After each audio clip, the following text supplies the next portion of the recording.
Halo Sensikers, kembali berjumpa bersama saya Denny Darko. Tidak ada yang namanya misteri, yang adalah tanda-tanda yang kita semua coba untuk mengerti. Sesuai dengan judul, ini maksudnya apa sih? Dengan pemerintah melarang mudik, tapi TKA, tenaga kerja asing, atau tenaga kerja asing ya, ini diizinkan masuk begitu banyak. Pasti kita semua terasa marah, darah terasa mendidih. Bagaimana bangsa kita ini sepertinya mau diambil alih atau gimana sih? Mereka ini kayaknya mau datang ke sini terus mau mungkin mengawini wanita-wanita kita, terus melahirkan keturunan mereka, menguasai bangsa kita. Nah, nggak usah pakai lama, kita langsung akan lihat. Saya terasa panas dan mendidih. Dan terutama setelah menonton tayangan-tayangan yang nih, ada banyak hal yang rupanya benar-benar terjadi saat ini. Saya catat di sini, saya contek di sini. Awal Mei masuk bergelombang-gelombang. Ini mulai 3 Mei itu 85 warga negara asing ini datang. Terus nggak lama, ini menjelang Lebaran loh, pas kita ini nggak boleh mudik, ini tanggal 6 Mei ada 46 lagi datang. Lebih dari 100. Kalau bikin RT bisa lebih, itu RW mungkin. Dan terus kemudian pada 8 Mei kemarin, ini datang lagi 160 warga negara Cina ke Indonesia. Dan entah sekarang datang lebih banyak lagi, ini apa-apaan. Dan kita lihat di sini bahwa ada satu pendapat yang bilang kalau pemerintah ini kayaknya dianggap memusuhi masyarakatnya ya. Karena apa? Karena kalau terhadap musuh ini kan mereka ini ditangkapi, terus dihadang, dihalang-halangi. Nah ini yang dilakukan kan. Kita cuma pengen ketemu sama orang tua kita, terus kemudian dihalang-halangi. Ini maunya apa? Nah sedangkan warga negara asing itu diberikan karpet, mereka boleh datang ke Indonesia, boleh membangun apapun yang mereka mau di sini. Dan kok malah menangkapi warganya? Ini berarti kan ini dianggap musuh. Orang-orang yang disambut ini dianggap teman karena disambut dan malah diberikan pekerjaan di sini. Ini kan sesuatu yang nggak masuk akal. Bahkan katanya ada 15 juta warga negara asing Cina ini tadi yang masuk ke Indonesia. Nah, kita lihat di sini, ini sih katanya mereka datang ini untuk proyek-proyek strategis nasional dan ditaruh di objek-objek vital, terutama pembangunan infrastruktur. Bener apa enggak sih? Ini kan sesuatu yang malah merebut pekerjaan bangsa, anak bangsa sendiri. Gimana? Seneng ya kalau saya sama kayak kalian semua melakukan seperti itu, marah-marah. Rasanya seneng banget karena apa? Mungkin di kehidupan nyata kalian semua ini ya karena ketidakmampuan diri, terus kemudian jadi berkekurangan, menyalahkan pemerintah, berkumpul dengan orang-orang dan mungkin pengajian-pengajian tertentu yang melawan pemerintah, memberikan label-label togut atau apapun kepada pemerintah, dan apapun yang dilakukan pemerintah ini, terus kemudian salah. Nah, sebenarnya saya nggak ada di pihak kalian. Yang saya ingin tunjukkan adalah, betul ini semua terjadi.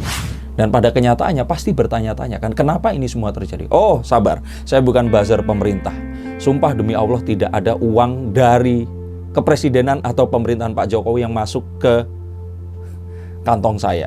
Saya di sini hanya sebagai warga negara yang berusaha untuk mengajak warga negara yang lain, betul kalian semua, untuk please berhenti melakukan apapun yang kalian lakukan dengan membenci apapun dengan cara-cara ini tadi. Ini adalah cara yang kalau saya pikir doesn't make sense. Oke, kenapa nggak make sense? Saya akan kasih tahu. Di sini mulai dari 2020. Oke, ini ternyata memang China ini tuh masuk ke Indonesia dan kita memang lebih akrab. Karena apa? Mereka lebih peduli untuk mau membangun di negara kita. Bahkan tidak tanggung-tanggung, mereka ini saat ini itu masuk ke dalam negara peringkat ketiga yang paling sering dan menanamkan modal mereka secara besar-besaran kepada bangsa Indonesia setelah Jepang pertama dan kedua Singapura.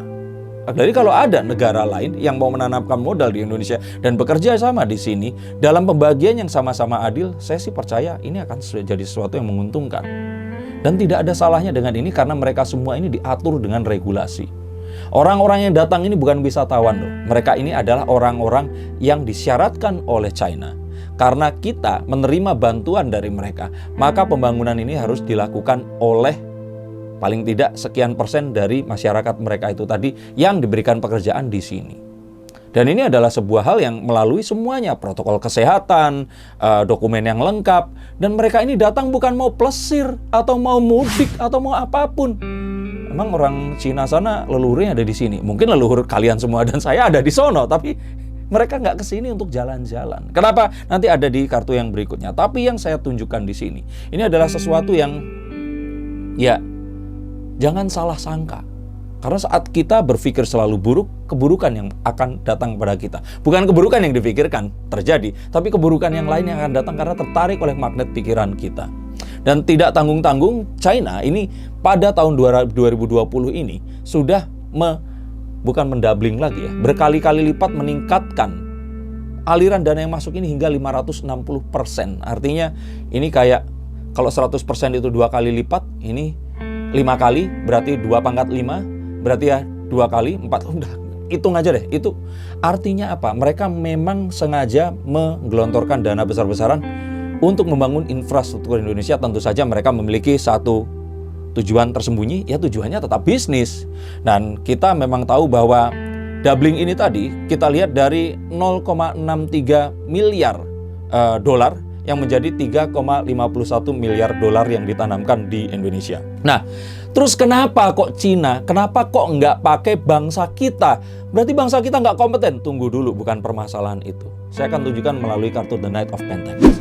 Knight of Pentacles adalah kartu tentang seseorang yang mau bekerja dan memiliki etos kerja yang luar biasa, berusaha dengan lebih keras, dan orang itu akhirnya mendapatkan apapun yang dia mau. Nah, kalau boleh saya bilang, orang-orang yang satu, merantau, itu pasti memiliki etos kerja yang lebih kuat. Kalau kita pulang ke tempat di mana kita berasal, kita pasti akan males-malesan. Coba lihat saja, misalkan saya pulang ke Tulungagung, kota saya mungkin akan menjumpai teman-teman saya seangkatan saya nongkrong di warung kopi. Halo, konco-konco. Dan kalau ternyata misalkan saya tanya ke teman saya yang dia ini adalah seorang atlet dari Pulau Dewata, dia bilang teman-temannya pulang ke sana, ya teman-temannya lebih santai saat dia di kampung mereka. Saat seseorang ini pergi merantau, orang itu tadi memiliki sebuah etos kerja yang lebih luar biasa. Nah, itu mungkin jadi satu jawaban kenapa orang-orang Tionghoa yang ada dimanapun mereka berada, ini lebih sukses dibandingkan ya saudara-saudara leluhur mereka yang ada di kampung halaman mereka.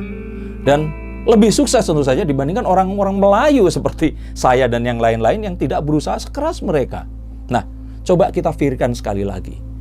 Saya mendapatkan satu cerita di mana ada sebuah gedung. Waktu itu gedung sarana prasarana pemerintah sedang dibangun. Ini saudara saya cerita di daerah Morowali sana. Dan saat gedung ini dibangun, orang-orang China yang membangun gedung itu, mereka itu stay di sana dan bekerja 24 jam non-stop. Mereka punya waktu itu dengan shift, dan terus kemudian mereka bergantian membangun itu. Tidak ada satupun orang yang keluar. Kenapa? Karena ngomong aja mereka nggak bisa. Bahkan ada satu cerita yang lucu adalah saat mereka ini nanti lapar, yang mereka lakukan kalau kita nggak segera ngirim makanan menggunakan kayak lift manual yang diangkat seperti itu, mereka akan melemparkan, mohon maaf nih, kotoran manusia dari atas ke bawah seperti itu. Itu artinya apa? Mereka hidup di situ, mereka tinggal di situ, mereka melakukan apapun di situ, dan mereka nggak keluar kemana-mana. Ini berbeda dengan ya kalau dikerjakan dengan orang Indonesia yang ya karena keluarganya di sini, mereka akan pulang ke rumah, mereka akan nganter anaknya sekolah, nganter istrinya pengajian atau arisan. Kalau nanti ada upacara keagamaan, mereka akan datang dan sebagainya. And that's why banyak sekali misalkan di Pulau Dewata orang-orang luar Bali yang lebih dipilih untuk bekerja. Karena ya kalau di tempat mereka tradisi ini masih dijalankan, dan mereka merasa tidak enak kalau harus tidak melakukan ini tadi. Dan di Indonesia pun ini terjadi yang sama. Orang-orang China ini kalau anggapannya mereka itu bangun ruko, ini orang Indonesia. Mungkin orang Indonesia butuh waktu 2 minggu, orang China mungkin cuma butuh waktu 2 hari. Dan dengan alasan ini tadi, mereka dianggap lebih efektif karena apa? Setelah kalau mereka cepat-cepat jadi, infrastrukturnya cepat bisa dipakai, dan mereka cepat dipulangin. Artinya apa? Mudik tahun depan, kita semua akan jalan di atas jalan tol yang dibangun oleh China dan dinahkodai oleh orang-orang China yang ada di sini, yang sekarang kita kata-katain ini tadi. Coba bayangkan lagi. Kalau memang ini semua terjadi seperti yang difikirkan, tentu saja nggak hanya ini. Tentu saja terjadi hal-hal yang lain yang mungkin persis seperti apa yang kita pikirkan terjadi selama ini, tapi ternyata tidak. Ini semua hanya ada di paparan media. Dan kalau kita telusuri nanti, nah ntar itu ada di belakang, saya akan tunjukkan. Tapi yang pasti di sini tercatat bahwa hingga 2020 kita jangan tertipu. Kita harus mencari data dan mencari data. Dan pastikan data ini keluar dari mulut orang yang terpercaya atau dari tempat yang memang tervalidasi. Bahwa per 2020 ini hanya sekitar 100.000 orang tenaga kerja Cina yang masuk ke Indonesia. Jadi kalau dibilang 15 juta, 17 juta, itu ngarang. Mungkin sama seperti 212 dianggap datang ada jutaan orang. Yang mana ya kalau kita sebagai seorang ahli tata kota melihat Monas itu sebesar apa, maka itu tidak akan muat sampai menampung misalkan ada 10 juta orang dan sebagainya. Nah, ini adalah satu hal yang harus kita selalu kritisi dan kita harus tahu apa yang sebenarnya terjadi. Jangan hanya termakan oleh hoax dan berita palsu. Dan kalau kita melihat lagi, teman-teman saya di Bali ini mengatakan bahwa saat ini wisata di Bali juga belum bergerak. Karena jika memang ternyata dianggap benar orang-orang China ini datang untuk tidak membangun negara kita ya, mereka ini berlibur, pasti destinasi pertama itu adalah Bali. Nggak datang ke Cengkareng. Ngapain mereka datang ke Jakarta yang mana PSBB, orang nggak boleh kemana-mana. Bahkan ya kita tahu kondisinya sekarang ini seperti sekarang ini. Jadi mohon gunakan akal sehat saat kita mencerna berita. Karena apapun ini tadi, kalau yang saya lihat di sini bahwa kita lupakan satu hal, yang datang itu ternyata nggak cuma dari China. Oke, fine, kemarin dari India. Tapi teman-teman saya juga sempat mengabarkan bahwa dari negara-negara lain yang mempunyai perjanjian bilateral dengan Indonesia, ini mengirimkan juga tenaga kerjanya. Kemarin ini ditutup sebelum adanya penutupan Lebaran ini tadi, itu bukan berarti orang-orang yang memang menduduki satu posisi penting itu tidak bisa keluar dan masuk ya. Dan kita juga tahu bahwa sebenarnya orang-orang juga masih berlibur pergi ke Turki. Tapi di sini kita tahu bahwa sebenarnya tidak hanya China, tapi banyak sekali warga negara asing yang juga masuk ke Indonesia. Nah, kalau China ini saudara se-Asia kita bisa ngomong orang Korea juga ada yang masuk, orang Jepang ada yang masuk, bahkan orang Kaukasia atau bule kulit putih pun itu banyak yang masuk ke Indonesia. Dan mereka sudah melalui proses dan protokol yang disyaratkan. Sehingga kita langsung akan tahu saat jika ada berita yang menyebarkan TKA China datang ke Indonesia, satu itu. Terus kemudian disandingkan dengan berita TKA China diizinkan datang, tetapi warga kita tidak boleh mudik. Nah, kita bisa pastikan kalau media itu tadi pasti dimiliki oleh oposisi pemerintahan. Sekali lagi, coba kalian lihat dengan mata dan nurani kalian. Jika berani, bahwa ternyata berita-berita, jika itu tadi muncul TKA, terus ditambahin China, yang pada kenyataannya kan nggak cuma China. Tapi saat semua ini difokuskan kepada China, terus kemudian disambungkan lagi dengan narasi mudik, itu artinya apa? Kita tinggal tarik. Mereka ini pasti dimiliki oleh oposisi pemerintah. Mau ditarik ke atas, oh ternyata tarik.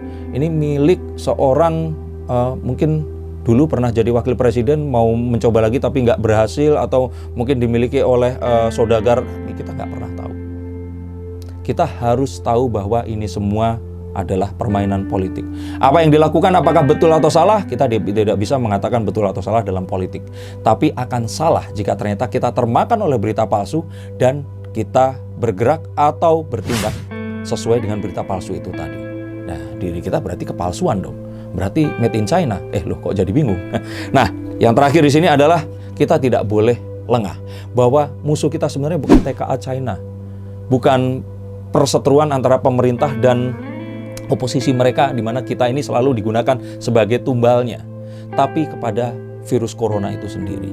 Yang saya lihat, ramalan saya ini masih menuju terbukti. Saya ingin ramalan saya salah. Saya selalu happy kalau ada orang yang mengatai saya nggak percaya ramalan, makan aja ramalanmu sendiri. Kamu bilang ribuan orang mati, yang pertama kali mati kamu dan sebagainya. Saya selalu menyukai orang-orang yang kritis seperti ini. Dan harapan saya mereka pun juga kritis terhadap apapun yang ada saat ini. Agar mereka mencari tahu. Tidak hanya kayak kerbau dicocok hidung kalau seandainya, oh ini pemerintah berusaha untuk seperti ini, corona ini hoax dan sebagainya. Jangan cuma dengarkan dari satu sumber. Coba dengarkan dari banyak sumber. Dan pastikan sumber tersebut adalah sumber yang kredibel. Dan juga menjadi sumber yang kalian akan jadikan satu acuan apapun yang akan kalian lakukan di kedepannya nanti. Tapi yang pasti jika kalian ternyata merasa tidak enak badan, mulai turun imunnya dan sebagainya, silahkan beristirahat. Karena kita tidak ingin ini menjadi sesuatu yang lebih buruk lagi. mudik sudah terjadi, yang sudah pulang ya silahkan di sana. Tapi jangan denial kalau ternyata sakit dan segera berobat.